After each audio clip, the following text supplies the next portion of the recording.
20% of all Daytona 500s have ended with a last lap change of the lead. Today's guest is living proof that perseverance anchored in faith still matters. 2021 Daytona 500 champion. From Glendale, Arizona, Michael McDowell. Michael McDowell. Being a NASCAR driver, there's 39 losers and one winner. And I'm patriotic because we are the defenders of the world. And we do fight for justice. We are the people that'll punch the bully in the face. Daytona 500, are you kidding me? I have never seen anything like that in my life. I remember thinking, I almost died right there. As crazy as it sounds, I feel like the Lord kind of prepared me for that moment. If I ever had a shot to win a race, this is it. We do live in the greatest country. I don't care what anybody says. Start your engines. Michael McDowell joins us today on We the People. Why you quiet? It's time to stand up for the truth. How they coming for our kids, so who gon' stand up for the youth? Ay, and we know we win because Yeshua is the proof. Ay, we the people like Gates Garcia, so that's no excuse. In a world obsessed with instant success, there's something sacred about the slow grind, the quiet resilience of a man who doesn't quit, even when the world stops watching. Today's guest is living proof that perseverance anchored in faith still matters. Michael McDowell isn't just a NASCAR driver. He's a husband, a father of 5, and a bold follower of Christ in one of America's most competitive sports. For years, he showed up without the wins, without the headlines, without a big name sponsor. And then in 2021, under the lights of Daytona, everything changed. Michael crossed the finish line first in the Great American Race, the Daytona 500, after 358 starts without a victory. But he'll be the first to tell you his greatest victory does not come with a checkered flag. It came with surrendering his life to Jesus. We're talking today about what it means to lead your family while living under pressure, how to stand firm in your values in an industry that doesn't always reward conviction, and why he believes racing isn't just his mission, it's not his identity. This is a conversation about grit, grace, and goodness of God. It's about America. It's about family, and it's about faith that endures. Start your engines. Michael McDowell joins us today on We the People. How you doing, Michael? I'm doing awesome. That was great. Yeah, man. Well, you're great, and we're glad you're here. I've told you multiple times that you've become a household name in the Garcia home because as a dad that enjoys my son, one of my sons getting into sports as he just turned 8 years old, he's getting more and more aware of the people that are playing these sports and driving these cars. And you're the type of man that we want to talk about in our home. You're much more than an athlete. And we're going to talk a lot about that today. So you're everything this show embodies. And I'm looking forward to this conversation. And to start it, I want to start at the top. I mean, you are in the fraternity. You have won the Daytona 500. I mean, you carry this for the rest of your life. So let's just kind of go back to that day and tell me what it means to be a Daytona 500 champion. Yeah, it was amazing. It's like you said in your intro there, I'd been in the sport for 15 years at that time and been grinding it out. And, I came into the sport like every young, hungry, egotistical maniac thinking I was going to win a lot of races and win championships right away. And it just didn't happen that way. It was just a struggle. It was a grind. So, you fast forward to that moment and I had that feeling sort of all weekend that, that it was going to be a good weekend and that we would have an opportunity at it. And, I woke up that morning and, this was during COVID too. So it was kind of a crazy time and woke up that morning, had a quiet time and, wrote in my journal, talked to one of my buddies before the race and he called me up and he's like, "Hey, what are you going to do to win this race?" And that's not something that you would normally say, right? And I'm like, man, I think this is what I need to do. I need to be third coming to the white flag behind the 2 Penske cars. And like, I laid it all out there, what I thought. And, you fast forward to midnight that night and I'm coming to the white flag behind 2 Penske cars sitting third. And, I just sort of had that feeling that, today was the day. And, there's lots of times where maybe you have that sensation, like the desire to win, but this felt different. This felt more like a conviction. And so coming to that moment, I just, I knew what I needed to do and I knew how I needed to do it. And I feel like, as crazy as it sounds, I feel like the Lord kind of prepared me for that moment in that quiet time and in that conversation with my buddy Blake that morning. And so, then it all happens. and you're sitting there, waiting. The caution comes out. Wasn't sure if I was slightly ahead or slightly behind. I kind of knew I was slightly ahead, but it's not official till it's official. And then when they said, 34 car to victory lane, it's like this immediate relief, and then just pure adrenaline, like just pure adrenaline. That's the only way I could describe it. You don't really know your emotions, just pure adrenaline and just excitement. And not everything was clear in that moment. It's just like that adrenaline rush. But later on, like maybe an hour and a half later, when I'm doing interviews and I'm still kind of, sharing the story, it like all of a sudden really hit me on a more emotional level of like, man, there's so many people that have sacrificed so much for me to have this moment and to be in this moment. And there's been so many opportunities where it wasn't going well and it would have been easy to quit, and it would have been easy to say, well, it just didn't work out. I gave it my best. Time to move on, time to do something else. And, but just perseverance and keep pressuring, pushing through. And, I felt like that was that moment of, man, this is like, it's a gift. It didn't have to happen. I've been pursuing it for a long time with everything I had, and so it wasn't from a lack of effort. I never felt like it was from a lack of ability. Sometimes a lack of opportunities that, we quote unquote think we deserve. But I knew I was being obedient through those years of struggle. And every time that I wanted to give up, God would provide a little bit, another opportunity, another chance. And so just, having that moment, I felt like God allowed me to have it, and he didn't have to. And to be able to not feel like, oh, look what I did. But look what God allowed me to experience was really special. And then on the flip side, that helps too when it doesn't go well, of like not putting it on yourself of like, oh man, I just suck. I didn't do it. No, I gave it everything I had. It didn't go that way, but it's, but to experience that was incredible. To experience my family and friends when I got home and their excitement. And then I think probably one of the most rewarding parts for me was we're in a competitive environment. We're all fighting for the same seats and the same sponsors and the same opportunities. But to see my fellow competitors and peers in the industry be truly excited to see me get that win made it felt like man, not only is it a cool moment, but it's a cool moment that that other people see and appreciate the grind and are happy for you, because that's not always the case in sports, right? It's not always the case where people actually are genuinely happy for you. So that was really neat for me. Yeah, the one thing I've noticed about NASCAR is you sort of have frenemies, right? You have your teammates, you have your competitors, and everybody, 39 losers, one winner. But, there is sort of a good community of drivers in the sport sort of celebrating and championing one another. You hit on a lot there of some of the things I want to talk about. You mentioned God.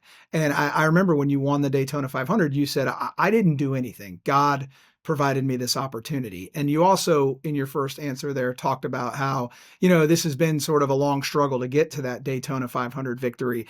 I mean, you sort of had all these like valleys leading to this mountaintop. I mean, you were sleeping in your rental car at one point while you were a professional race car driver. 2008, your rookie year. I mean, the beginning that almost wasn't this crash at Texas Motor Speedway that almost killed you. 9 months later, you're out of a job. Your wife is pregnant with your first child. You've mentioned that, it was at that time that you opened your Bible and it just happened to turn to James 1. You've never been shy about the role that sort of faith has played in carrying you through your career. So in those sort of low moments, or maybe that low moment, after your rookie year, talk to me about the role of faith. Yeah, it's so there was a lot of moments in there, right? And your faith journey is a journey. It's just that you never arrive, right? Like you're always growing, you're always learning, and honestly, sometimes there's setbacks, right? And there's sometimes that we drift away, and so the seasons that you're in, and our emotions and circumstances, they can all affect how we feel those seasons. And so in 2008, when that big crash happened in Texas, that was a real changing point for me in my faith and racing journey. Because, I was a rookie, I was fairly unknown. I came into it really under the radar, sort of really unknown. And I was with a new team, Michael Waltrip Racing. And Michael Waltrip is a big personality, big on branding, big on commercial. Like he's the guy. If you want to sell ice to an Eskimo, he's the guy, right? And I remember him being like, "Man, this is our opportunity. Like, yeah, it sucks. I'm glad you're okay, but we are gonna get the most out of this opportunity and all this exposure." And I was in this conflict. I remember just in my head, I was flying to New York to get ready to do this big media blitz. And I was just wrestling with this, like, am I going to try to get famous in this moment? Or am I going to try to make him known in the moment? And I was in this wrestle of like, well, can I do both? And, like trying to, how you could do in your mind. And I'm like, man, this is my opportunity that if I'm going to be bold and I'm going to make a decision, now's the time to make a decision. I'm not in salvation. I mean, I was saved and I was plugged in and I was leaning in, but it was more of like, am I going to make this career about me being successful and famous and marketing and marketable? Or am I going to use this platform that God's given me to share his goodness that I didn't die, that he has plans for me? And that, and this is an opportunity to share his goodness. And so I remember having this wrestle. It was a wrestle too. And, I just decided in that moment, like, this is what my career is going to be about. I'm going to be about making him known. And that was a real turning point for me because there was parts of me that wanted to separate it, that wanted to love my wife well and lead my family well and do things with integrity. And internally people would see that, but I didn't want to externally be this Christian driver that's just vocal. I just wanted to be a race car driver that internally and in his circle did the right things. And so that was a turning point for me to really embrace, my faith and my story and what God is doing, and to not make it about me and not use those opportunities to, get a better deal or, an endorsement or something like that. So. Yeah. And for our viewers and listeners that haven't seen the crash, I YouTubed it one time and I can't watch it anymore. I mean, you hit a wall going 180 miles an hour. I believe you did 13 barrel rolls. You've talked about the moment when the car came to rest. You were wiggling your fingers and your toes, sort of determining like, I need to reorient myself in my life. Can I move and all that? It's frightening. And so that sort of, you mentioned, talking to your wife and your family at the time about, that inflection point you had. And that's what I want to talk about next. I mean, I already mentioned you're in a sport where there's 39 losers and one winner every Sunday, once a week. I mean, a sport where, as we've alluded to, your life is really taken into your own hands. You fire the engines up behind this 750 horsepower car, and you can't lose focus. I mean, if you blink the wrong way in a NASCAR race, it could be detrimental to in a lot of different ways. But you are a husband, you are a father of 5. I'm curious to know how you separate that environment from your life at home, because you can't be that intense and that hyper aware and hyper focused as you are behind the wheel in your home. So how do you re-enter the home on a Sunday after a race? I mean, what's the difference between Michael, the driver, and Michael, the husband and the father? And how do you sort of prioritize a career that you've chosen like that with a career, or the vocation of fatherhood? Yeah, no, those are great questions. And they were tough to deal with too. It's not something that you just can shut it off. You can't just shut it off. It's almost something where I had to train myself and learn how to do that.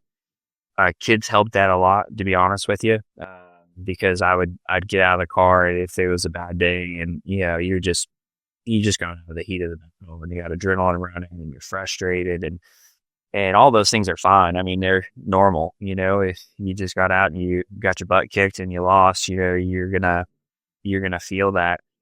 And it was hard for me to switch gears. It was hard for me to get out of that mode quickly. But then with kids, I'd get it. I remember my wife would have, the rental car ready and the bags are all packed, and she'd have like a little snack in there, a little lunch for me or dinner or whatever it was post race. And she would be like, okay, nobody talk to them. And I just remember getting in the car one day and be like, no, that's not what we're going to do. Like, that's over. And how was your day? And did you guys have fun? And you know what I mean? And like, Yeah. And so kids, sometimes they care, but they don't really care. They don't really care. Like, did you win or did you lose? They just care that you're there and that, you're with them. And so that helped me to understand like your highs and lows. You don't have to put that on them, but that did take time. It wasn't something that came easy just because, like I said, it's intense. I kind of relate it as like being in a fight or going into battle, even though it's not necessarily that much physical, hand-to-hand combat, but that's the sensation you get. So it's hard to switch it off. And then another skill that was taught to me that, I heard in a sermon by a friend of mine is, we wear these lanyards when we go into the racetrack, and they got, a little key fob, right? And it's how you get through security. It's how you get through the gates. It's, it's how people recognize, that it's okay for you to enter these certain areas that not everybody can enter. We call them hard cards, and everybody in our industry has them. And so that's how you get in and out. And so this visualization of when you walk into the garage, before you walk into the door, of just hanging up that lanyard, just putting it on the coat hanger, and switching gears, it has helped me, because it's very easy to try to stay in that racing moment, or you're working on development or setups or things like that. And so just switching gears before you go in. Matt Chandler is a pastor I listen to out of Texas, and he teaches to have these intentional gaps between meetings, between activities, where you can reorient and reset yourself. And so these are just some of the tools that I had to sort of find to help me to like, don't bounce from one thing to the one next thing. Like, that's why I came here a little bit early, right? Like, I got a lot going on. I got simulated shouldn't work. I just got my truck washed. I've got to fly out tomorrow morning, but I'm like, all right, for the next hour, this is what's important. And I'm going to give myself 10 minutes, 5 minutes, 2 minutes to switch into a little bit of a reset and get my mind focused on that. And so a lot of times, my wife probably thinks it's weird. I'll sit in my truck for a minute in the driveway, just sitting there. I'm not ready to go in yet because I haven't shut that off yet. And so those things have helped me, because I would carry it in, I would bring it in, and that's not fair. That's not fair to them, and that's not fair. So that's more the mental side, like the practical side. The other side of it is like, how do you be a pro athlete in a very intense sport and still be there and love your family well? And that's really tough, because for me, I could feel very selfish. I'm not trying to be, but I know it is. I mean, if you think about my life and my career, it's been about me the entire time. Every weekend from the time I was 8 years old till right now has been a race weekend. And so if there's birthday parties, I'm sorry. If there's a wedding, I'm sorry, I'm not there. There's a funeral, I can't make it. And so your entire life is revolved around you, and that feels selfish. And there's an element of selfishness in this that you have to be good at it. But it's hard when you have a family and you want your kids to succeed, and you want them to have their hobbies and their friends and their community. And so that was really hard for me. There was a time where that was really hard. There was even a time where, when it wasn't going well, like when I was struggling and I wasn't performing at the level I wanted to perform, that I wrestled with, like, is this worth it? Because my family's suffering from it, or at least that's what I felt like. My family's suffering from it. I'm not enjoying it. Like, maybe I'll just get a regular job and be home on the weekends and go to T-ball games and, do those types of things. But I think through that, it's been a learning process. And so I'll tell you what I learned through that is, like, God doesn't bring me somewhere He's not bringing my family. right? So he's not bringing me into this environment or into this setting or into this world that he's not bringing my kids into. He doesn't want the best for me and want the worst for my kids. Like, he loves me, but he loves my kids and he loves my wife. And if I can see it through that lens, then the struggles that we're having and the opportunities that I feel like they might be missing, that's what the Lord has for them too. And so this is their community and this is their friends. And yes, they're not into certain things because they can't be, but this is what the Lord has for them. And that was something that really helped my mind shift in that, of like, rather than it being a sacrifice of embracing it for all of us as a family, like this is ours. This isn't mine. This is ours. And these are our friends and our community. And so that's helped in, having a wife. My wife and I have been together since we were 15, and we've been through the highs and the lows of my career and through life and through struggles. And for her, a lot of family dynamics and different things. And so both of us being on the same page of our faith and what is valuable to us and what is important has helped navigate so many crazy bumpy roads that could have been really bad. And so, it's been a learning, growing process. I mean, and it still is. I mean, that's with little kids. We had diapers for 8 years in a row without missing a beat. Then we had a big gap, and now I got teenagers and I got my oldest driving, and so new seasons of life. But once you've learned how to navigate and once you have those foundational building blocks, everything else, yeah, things come at you and they hit you, but they don't feel like you're getting hit in the face so hard anymore. Yeah. As someone that is in it is a team sport, but you're a solo person behind the wheel, and you talk about, this is your career and you're out there by yourself. You use your platform a lot to promote everything but yourself. I think you're the most unselfish driver in NASCAR, and we're going to get into all that, but I want to go back to the home life. You are providing some sort of joy for your kids, and in the home, I want to hear about McDizzle. Yeah. Yeah. I mean, I am high energy, I am, in these settings, it's funny because that doesn't really come off because I take them seriously in these moments, but I am fairly loose and fairly silly most of the time, and fairly loud. I mean, I am loud. I wake people up. I mean, I'm singing in the morning and making duck calls and bird calls and, so, but our family dynamic is really fun. I mean, it is. I mean, we have a crazy schedule and it's different than most, but we make the most of it. We enjoy it.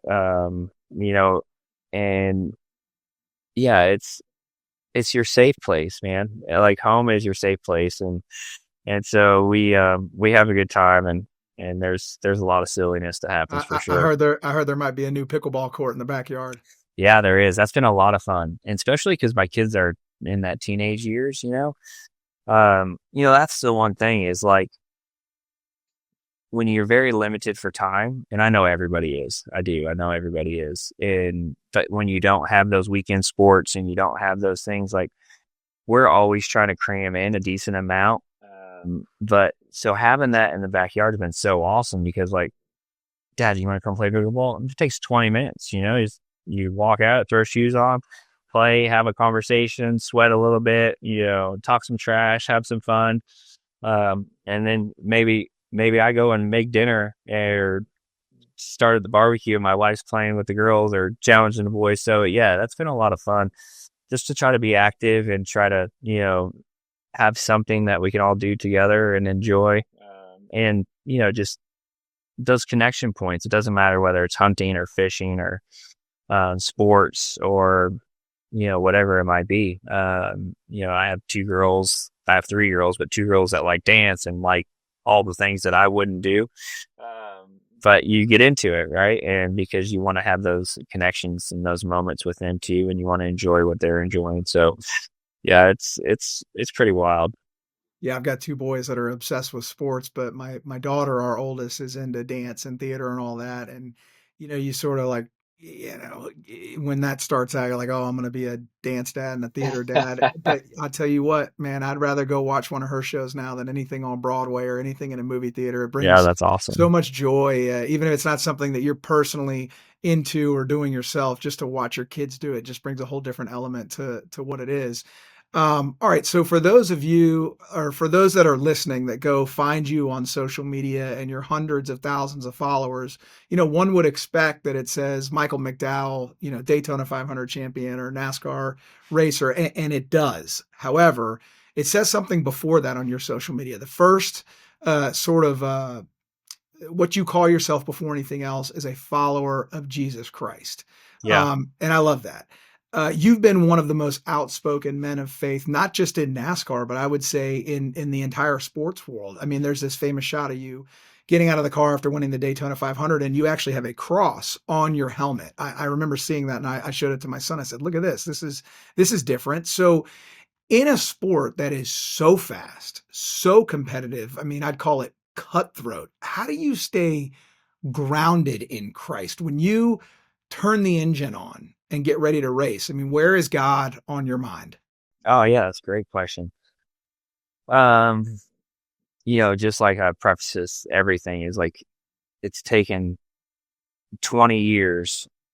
I don't even know if that's right. Maybe more. Let's see, it's 2025. So yeah, 20 years of following the Lord to just have it decent in some areas, right? So I just want to preface it that way, is that I had to learn to invite the Lord into every space. And like I said, that was something that was taught, and I had to learn of like, all right, I'm going to this meeting. I'm going to invite him into this space, right? And not for his good, but for my good, right? And so those moments where, when I'm loading into the race car and getting ready for battle, I mean, the first thing I do after I strap in is I pray over the radio with my guys. It's just the same thing. Yes, I'm doing it over the radio, and that's another long story. I can tell you that I wrestled with that. I did. I did not want to do it.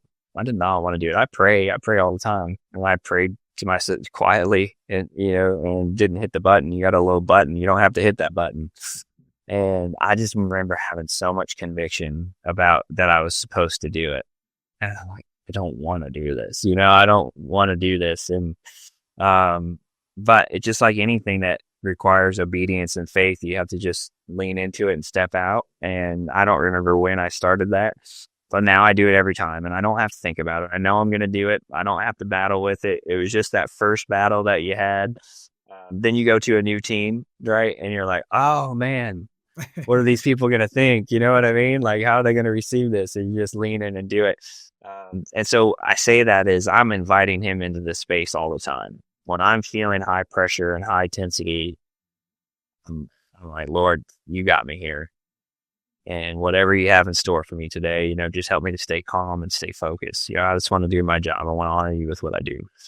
It's not glamorous, and it's not, well thought out. It's just like inviting them into those moments. And anytime that I feel anxiety or stress rising, that's just like I invite them into that space, because I know that I will overthink it and I will overdo it. And so, these are the tools that we have to kind of lean into. And so I don't separate it. That's why I tell people I don't separate it. I used to. It took me a while to get here, because I thought that it was a sign of weakness. I thought that like, oh man, like, what do you need to pray about? Just get out there and do it.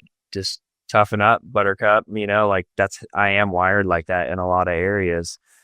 But I failed so miserably on my own for so long that I got to a more of a place of like, hey, I'm going to give it everything I got, but I'm surrendering it, because I know that if it's me doing it, it's not going to get done right, And so I just try to be inviting into those spaces, at all times. And I even had this conversation with somebody last week, 3 laps ago. I'm leading in Texas just a couple weeks ago. Desperately needing a win. Would be an incredible win with a brand new team and all the things that come with it. restarting with 3 laps or 4 laps to go. I'm like, Lord, man, I got nothing to get us here. And whatever you have for me, like, just keep me calm and just keep me focused. And I get past, I end up crashing. I finish 30th, right? And you just go like, oh man. But to me, that's what allows me to walk away from those moments. Like, it just wasn't meant to be today. Yeah, there's mistakes I made and there's things that I would do differently. And I'll analyze those and I'll look at them and I'll study them and I'll be prepared for the next time. And I'll do all the things that I can do practically. But some days you do everything right. And some days you miss it. You didn't wake up intentionally hoping to miss it. You woke up with good intentions and a good plan. And so I try not to let my lows be too low, and I try not to let my highs be too high, because both will eat you alive. The world will absolutely take you down when you're at the high of the high, and it'll kick you deep into the ground, low of the low. And I just try not to let my lows be too low and try not to let my highs be too high. That they're both gifts. I mean, they are. I mean, I've grown and learned more in the lows than I have in the highs. But having the highs is awesome too. And you enjoy those, and those are great moments. So yeah, just trying to, keep your eyes on what's important. My son told me I wasn't allowed to bring up the Texas race. So I'll tell him you did. Now, I mean, we were glued to the TV, Michael, first place with 3 laps left. And I will say that the commentators were saying that when there's a charger towards the front, no one charges harder than Michael McDowell. And we were heartbroken. I think I sent you a picture of my son standing at the TV pointing up to it with you in first place. But, you talk about the team in NASCAR. By the way, all-star race this last week, and your team won fastest pit crew in NASCAR. So that's really cool. Obviously, yeah, it was awesome. Now the listeners know that life's a team sport. And I sort of look at, God as the head coach. I mean, we're all on this team together, and he's our head coach, and we look to him for direction. He's calling the plays. We're trying to execute them, but he may call an audible while we're in the middle, and it's up to us to just continue to do that. So I love how outspoken you are about that. Something else that you're proud of is you're an American, and no sport more than any other embodies America more than NASCAR. I mean, there's a pre-race prayer, there's flags waving, the fans are standing for the national anthem. It's a sport that I'm proud to watch with my son. I can sort of leave the room and know that there is nothing to worry about with what continues to go on the TV. What does patriotism mean to you personally, Michael? I know, I know that you use your platform for more than just being a race car driver. What do you think you embody most about the American ideal? Let me give you a long answer for that, because there's more to it. I think that God gives us just natural abilities and instincts from birth. We're not all wired the same, right? And if you have kids, you see that. You're like, how is this possible? They're just into different things and how they communicate and their emotions and feelings and all that. And so I always, from a very early age, had a burden or conviction for justice.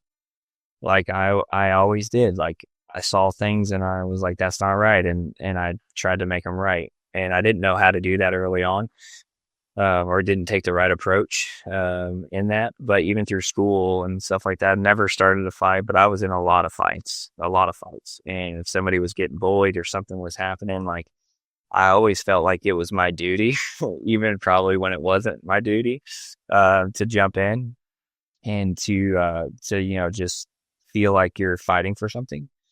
And, I should know the math, but I was probably 16, 17 years old when 9/11 happened. And I was just transitioning from what I would call, I was chasing the dream, but at that point I was just turning professional and starting to do it as, a livelihood.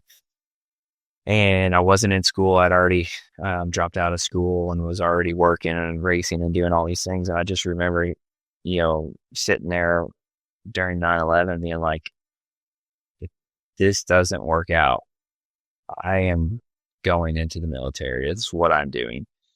No education, no job experience. And I've always had this longing just for just justice. I mean, that's the easiest way to describe it. And always been quick to fight too. Like, so it was kind of just ingrained in, I think just how God wired me. And like I said, I misused that in a lot of scenarios that I wish I could undo. But I always say our greatest strengths are our greatest weaknesses. Like, we have these strengths that are just in us. And if we use them well, we can use them for good, and they are good. But they also can be your own enemy, right? And they can tear you apart too. And so I feel that I just always had that fight in me. And then, as you grow and you mature, you see that the reason I'm patriotic is because of, I feel like I am blessed to live in the greatest country. I didn't choose it. I didn't pick it. I realize that. I realize that there's so many nations that, that don't feel that way, but I do. And I feel like we are the defenders of the world, and that we do fight for justice. And everything that was ingrained in me at an early age, I felt like we represent, like we are the people that'll punch the bully in the face. That's what we do. And yep, sometimes we're like me when I was a kid and don't know how to do it. Don't know how to do it correctly all the time. But growing in my faith helped me understand that the reason that is people are the problem. We're the problem. We're all fallen. We're all sinful, and left to our own, we will make poor choices. And that happens from an infant to government leaders and everything in between. We are the problem. And so to me, it's more of like just the love of the country is the love of the people that are around you, and the patriotism comes from the freedoms that we do have, that we do live in the greatest country. I don't care what anybody says, we do. And we have the freedom to have this conversation right now and talk about what the Lord's done with zero persecution. Yeah, there might be a couple of people on Twitter that call us Bible thumpers or hypocrites or whatever it is, right? But there's no real persecution here. I mean, the persecution that is happening around the world compared to what we feel here is nothing. And the reason that we have that is because we are a free country, and because our founders did fight for us to have that freedom so that we, the people, could be free. And I think that, like any other great nation, throughout biblical times and throughout world history, that if you aren't willing to fight for something, you will not have it. And so I feel like that's where I feel conviction, when it comes to being an American and comes to being a patriot. And the other thing is we're super blessed to have the opportunities to do a lot of great things. And I've been on some really cool military bases and done lots of cool things that not everybody gets to do, and I realize that. But I've also sat with families of fallen soldiers, and I've had meals with their 4 or 5 kids that no longer have a dad. And when you can actually engage with a family that has lost a loved one, it changes how you feel about a lot of things. It's very easy for us to separate ourselves from war and from fighting and from what actually is happening, because we don't see it every day or we don't experience it. But when you see a wife and you see 4 kids and they're not going to grow up with a dad that fought for something that I didn't even know I needed to be fought for. Do you know what I mean? And so that changed everything for me on what it really looks like, and what sacrifice is, and freely, like they weren't drafted, they weren't recruited. They chose to do that. And now I think that's the greatest gift you can give, right? The Bible tells us, like, to lay down our life for one another, right? As Christ laid down his life. And so we have real examples of thousands of people laying down their life for us. And that's something that shouldn't be taken lightly.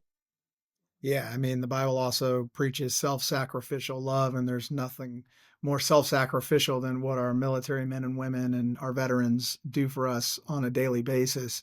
Going back to fighting and your experience growing up, my dad told me I was never allowed to pick a fight, but I better finish one. He told me never throw the first punch, always throw the last. And Carl Edwards, our good friend, NASCAR Hall of Famer, told me that if World War III ever comes upon us, he's calling you before he calls anybody else to come save us. So a true Yeah. compliment from Carl. So you're very outspoken about these things. I mean, I can ask you these questions and you don't blink, you don't hesitate. You're emphatic about your values, your love of country, your love of God. You know, there's an increasing pressure in society and culture in sports to sort of fall into, you know, these cultural narratives that all the institutions want to place upon us. Have you ever felt pressure to water down your values, or has NASCAR sort of remained a space where you can still speak boldly about what you believe? That's a great question, and I wanna answer it as well as I can. I've never felt any pressure from NASCAR leadership or any individual from NASCAR to, hey, don't say this or don't do that. I haven't. But there is plenty of extra pressure. And so what I mean by that is, we live in a corporate world. We do. It's a corporate world. And I mean, our industry is, like manufacturers and sponsors and partners and all these things. And no different than, I think that you take the same biblical approach. I want to honor them. I want to honor them because they're who is supporting us. And that's part of my job is to do right by them. And so there's these areas that are tough, especially the last 5 or 6 years. I think that the culture is shifting. I feel the shift, which I'm thankful for. But there was a real, not too long ago, time where it felt like, I'm not sure how this is going to work or how this is going to look, being outspoken about all those things. And so I think that there is some pressure. I do. I know I have turned down and had opportunities for sure go away or not come through because of what I stand for. And that's okay. I mean, that's my choice, right? And I made that choice and they made their choice too. That's the one thing I don't get sideways about that, right? Like being an American is freedom or free to choose. And if you want to have me on as a guest, that's awesome. That's great. And if I want to say no, I can say no, right? And so the same thing goes, I think, both ways, right? Like that's the one thing that I feel like is important is that, look, if you believe this and you don't like my Christian values and you don't like that I'm a patriot and you don't want to do business with us because you don't like that, I get that. And you're free to do that, right? And so I think that, it's important to have it go both ways and not have it be, one-sided. But yeah, there's definitely been opportunities that I've missed, rides that I didn't get, because of that, but that was a conscious decision. It was. And that's okay. I was willing to do that. And there's consequences for it too. And I was okay with those as well, right? Probably took me 10 years longer to get to the place I wanted to be because of some of the things I wasn't willing to do or didn't want to do or didn't want to participate with. So, but that's great. That's what's great about where we live and the freedom that we have to do that. I don't feel, like I said, NASCAR as a whole, like the industry, the fans, man, it's very welcoming, and we do embrace patriotism and we do, I think, embrace Christian values, but I also think it's a very, loving community. It's a family community. So I feel for me, I haven't been in other sports, so I don't know what those look like. I don't know what those pressures are. But I haven't had no one call me and say, hey, don't say that. Or when you're, I just did a Sunday morning worship service for the track in North Wilkesboro. The track invited me to come and share, and so I don't feel any pressure from our industry. I think our industry embraces, the American culture and what we stand for. Yeah, I shared that worship service on my social media because I thought it was, one, just a good message everyone should hear, but also two, just powerful to see a sport embrace, the ability of a driver to come do that and spread the gospel. So kudos to you.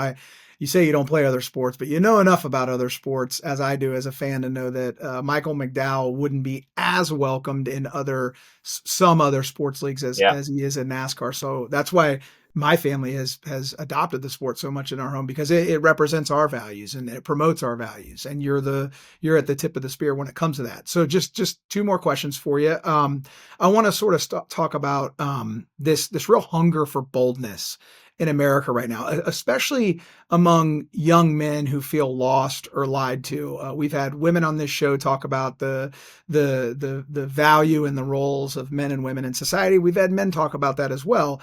What's your message to the next generation, specifically young men that are trying to find strength, find identity, find purpose in Christ rather than in culture or achievement? This is someone who lives in this culture like you do, but someone who's also achieved a lot in their vocation, but still centers themselves in Christ. What's your message to people?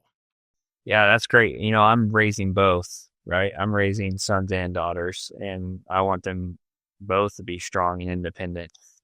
But I do feel like we're probably a little bit against the grain in our house, and in our house, I feel like, how my wife and I grew up and what we embrace value wise is what we are going to portray, right? That's what we're going to put onto our kids, and that might look different in their life. And so I think that, it's important to understand those roles. And this isn't a, strength in male and female. It's just, I know I didn't pick it. The Bible tells me that I'm the head of the house and that I'll be accountable for my house, for my wife, for my kids. I know that, right? Like I'm the one that's going to be held accountable. And so I embrace that responsibility. My wife is very strong in her faith, and she can go toe to toe with anybody physically and spiritually. And I love that. That's not intimidating for me. And there's plenty of times where she's the one delivering the message to our kids and she's being a disciplinary. But at the same time, I know that responsibility falls on me, right? And so I say that because the culture can get really mixed up, and we have lots of friends that have struggled with this, whether it's in career, profession, stay at home, not stay at home. And it's a challenging world. And so this is what I tell you is that forget about all that. Just what does the Lord want you to do with your life, right? And finding your value and your purpose in Him will help you navigate some of these troubles that you probably don't have to face. That's one thing, is like the Bible and God's quote unquote rules. They're not rules. They're guardrails that keep us on a straight path. They're guardrails to have an abundant life. And abundant life isn't prosperity. It's not that. Abundant life is peace and joy and happiness and strong families and all. And that's what all those things mean. And so for my girls, what are they passionate about? Yeah, I want them to be strong. I want them to be independent. I want them to be smart. I want them to be all these things, but they want to be mothers. And that means that they're going to be wives. And so I want them to look to the Lord for that example of what that's supposed to be like and what their role is, because there are clear roles in that, And so we take more of like less cultural, more biblical approach to, how we do that and what's important. My sons need to be defenders of truth. Doesn't mean they have to be physical defenders of truth. That's not everybody's called to fight, but they need to be defenders of truth. And for them to be defenders of truth, they have to know what truth is. Right. And so where do they find truth? The Word of God is truth. Right. And so it's my job to make sure that they know the Word, or at least see it demonstrated. It's really tricky. I'm trying to be careful how I phrase this, because my kids are all going to make their own independent choice whether or not they want to pursue the Lord. And my wife and I's hopes and prayers is that we do it just well enough together that they see something good from our life and they feel like this is the right path for them. And that's messy and inconsistent. Anyone that has kids and is married and has been married a long time, doesn't matter if you walk with the Lord or not, it's going to be inconsistent and messy. It just is. It's just whether or not you fully embrace that forgiveness and grace, and you go to them and say, hey, mom and dad missed the mark. We shouldn't have talked to each other like that. That's not what the Lord has for us. Like, she's supposed to be treated as a delicate, beautiful, God-chosen woman, and I shouldn't speak to her that way. Like, we have those conversations when we miss it, right? In the hopes that they will catch it. And so, yeah, it's tough. I mean, it's not easy raising kids. It's not easy raising kids in this culture. We've learned a lot, my family and I, in the last 5 or 6 years, with schooling and what they're, just all of it. And here's what I'll say. All those things can get political, and all those things could get sideways for no reason. I did what the Lord called me to do. I woke up one morning, I knew I was supposed to pull my kids out of school. I knew it. I had conviction. I did it. You don't have to explain it to everybody. That doesn't have to be the path for everybody, because I know plenty of really solid Christian families that have their kids in the public school that are making a huge impact and difference. I knew for me and for my family, the Lord said, pull them out, and I pulled them out. I didn't even know what we were going to do. And so there's all these things where I feel like you don't have to pick a side. You don't have to pick is this right or wrong? You just have to listen, because each individual kid and each individual circumstance is going to require you to lean into your faith and say, Lord, what do you want me to do? This isn't working. These are the tools that are supposed to work. These are the self-helps that are supposed to work. It's not working. I need you to intervene for me. I can't do it. I can't do it on my own. And just allowing the Holy Spirit to guide you in those moments, because if we try to do it on our own thoughts and our own ways, we will miss it. And so, the part about being bold is, like, I base everything I do on conviction. It's a personal thing. It's not a political thing. It's a personal thing. And so, it's sometimes hard to discern conviction. Like, the sheep know the shepherd's voice. That's something that I had to learn, of, like, what is the shepherd's voice and how do I know I'm hearing the right voice? And if the sheep know the shepherd voice, how come I can't hear it? And, these were things that I wrestled with. And if I'm passionate and I'm fired up and I'm angry and I want to fight and I have rage in there, I'm not supposed to do it. If I'm sitting there like, oh man, I don't want to have this conversation. This conversation is going to be tough, and it's not going to be received well. I don't want to. I don't want to. I know I'm supposed to do it. I know anytime that I have that feeling like, I don't want to do this, but I know I'm supposed to do it, then I'm supposed to do it. And if I have this, like, I am going to shove it down their throat and show them how stupid they are, I know that I need to not do it. Right. And so that takes time and practice. And I've gotten it wrong way more than I've gotten it right. Now, hopefully that'll balance out over a lifetime. I'll get on to the other side of it, but it's taken me a long time to figure a lot of those things out. Just one more question for you. We've only got a couple minutes because you've got to hop into a Chevy simulator. But when the sun sets on your NASCAR career and you're no longer Michael McDowell, the famous race car Daytona 500 winning driver, what are you doing, man? What's the next chapter in your life look like? Man, I've been there and faced with that scenario for 15 years.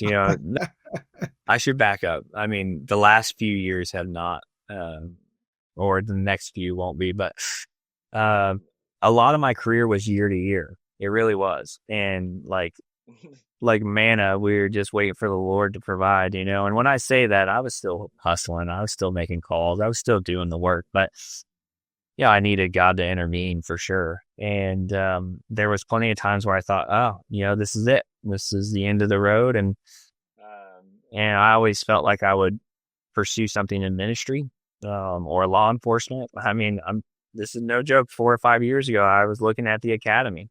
It was a tough environment for police officers. And since I was a kid, I told you earlier, like, that longing for justice hasn't stopped, And so, and I've had the realization more times than not that I need to go find a real job and figure out what I'm going to do.